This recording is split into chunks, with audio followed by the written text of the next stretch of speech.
Assalamualaikum and good day everyone.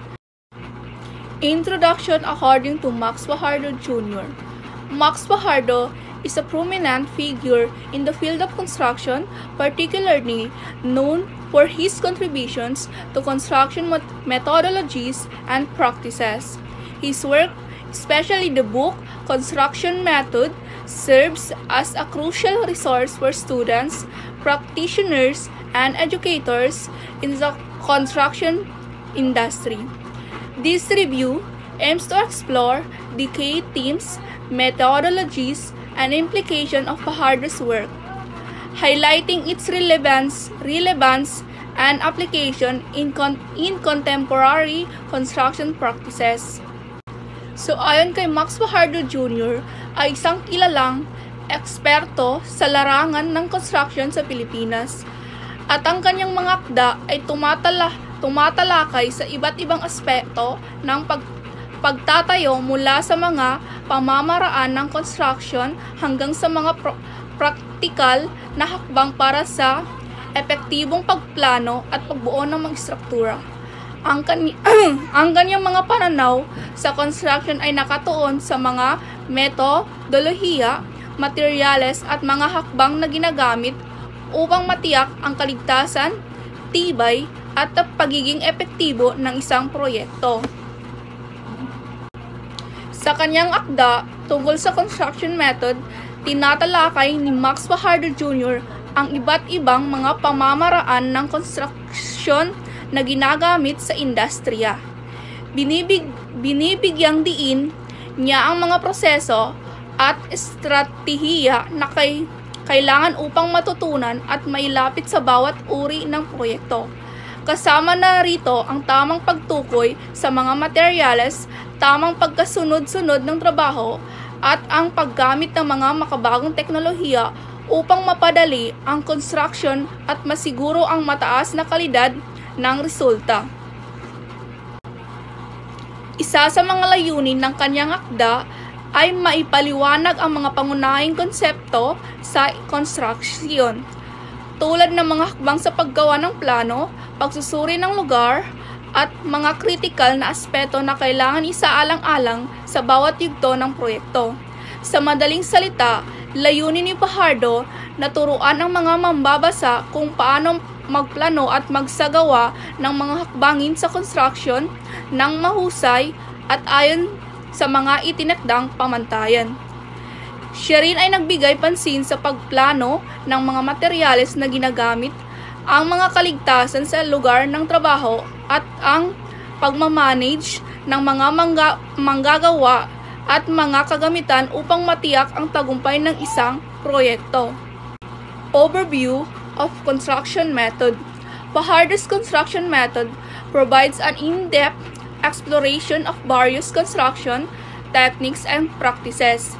He categorized construction methods based on factors such as project type, material use, and the specific requirements of the construction process. This categorization helps practitioners select the most suitable approach for their projects, thereby enhancing efficiency, safety, and quality. So ayon kay Max Fajardo Jr. ay tumutukoy sa kabuuang proseso at mga hakbang na isinaalang-alang sa bawat proyekto ng construction. Sa kanyang mga akda, inilarawan niya ang mga pamamaraan ng paggawa at pagtayo na ginagamit upang matiyak ang tagumpay ng proyekto mula sa simula hanggang sa pagtatapos. Binibigyang diin ni Fajardo ang mga teknik at estratehiya na epektibo sa bawat bahagi ng construction upang mapabuti ang kalidad, kaligtasan at oras ng pagtatapos ng proyekto. Tinatalakay din ni Max Fajardo Jr.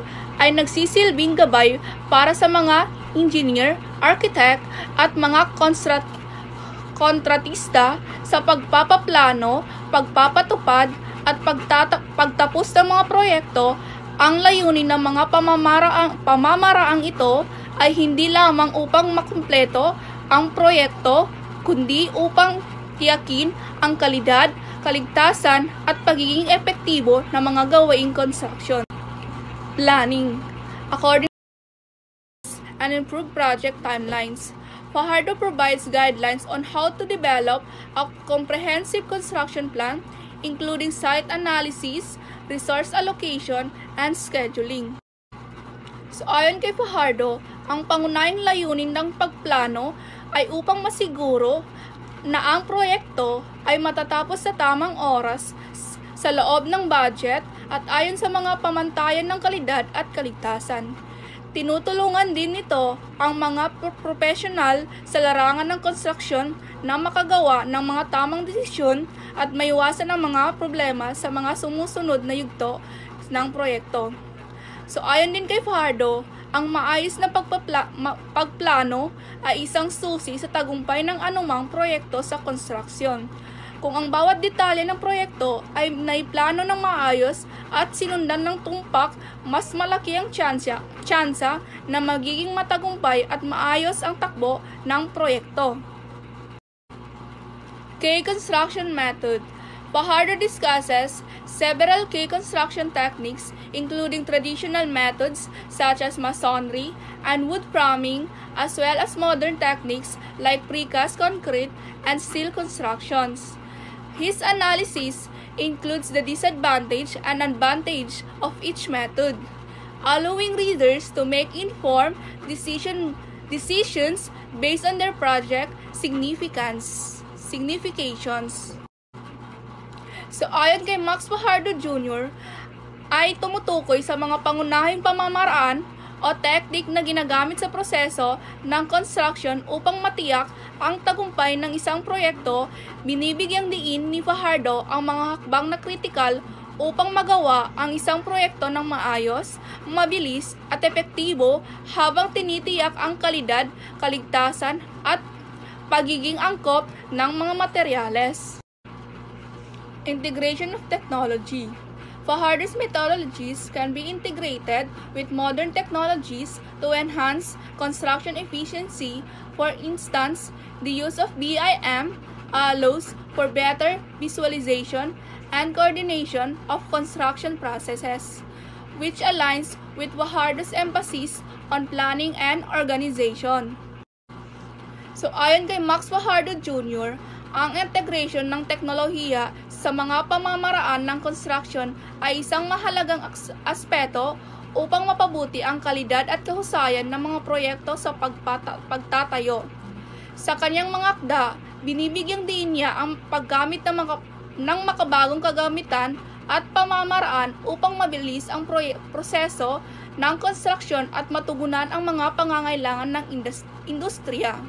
Sa pamamagitan ng paggamit ng mga advanced na teknolohiya tulad ng mga makinarya at kagamitan na may mataas na antas ng automation, nagiging mas tumpak at mabilis ang proseso sa construction. Ito ay nagdudulot ng mga mas mataas na kalidad ng mga istruktura at mas mababang gastos sa production. Bukod dito, ang integration ng teknolohiya ay nagpapahintulot din sa mas mahusay na pamamahala ng proyekto sa pamamagitan ng mga software at sistema ng pamamahala. Mas madali at mas epektibo ang pagsubaybay sa proseso ng proyekto, pamamahagi ng mga resources at pagtukoy sa mga potential na issue bago pa man ito magdulot ng problema.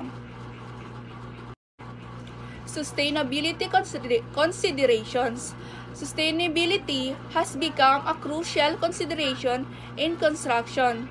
Fajardo's work encourages the exploration of sustainable material and methods, promoting environmentally friendly practices that align with contemporary standard and regulation.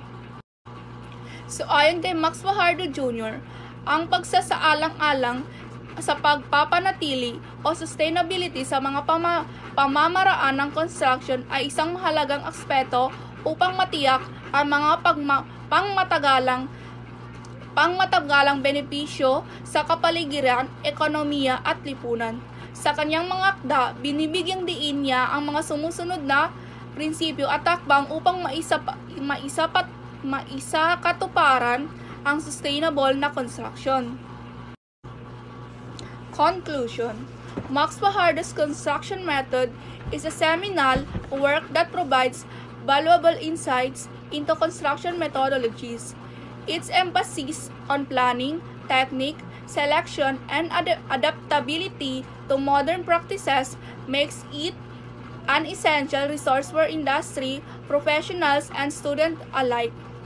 As the construction industry continues to evolve, the principles articulated by Fajardo will remain foundational in guiding effective and innovative construction practices.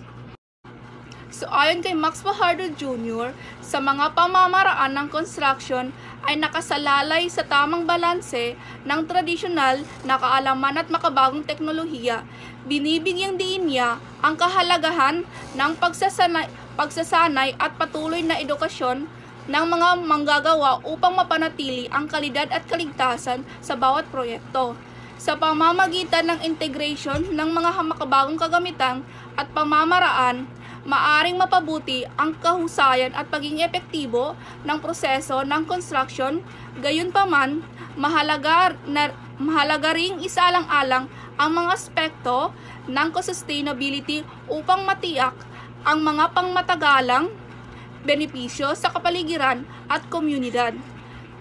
Ang matagumpay na construction ay nangangailangan ng masusing pagpaplano, tamang pagpili ng materyales, at epektibong pamamahala ng proyekto upang matugunan ang mga pangangailangan ng kliyente at ng lipunan.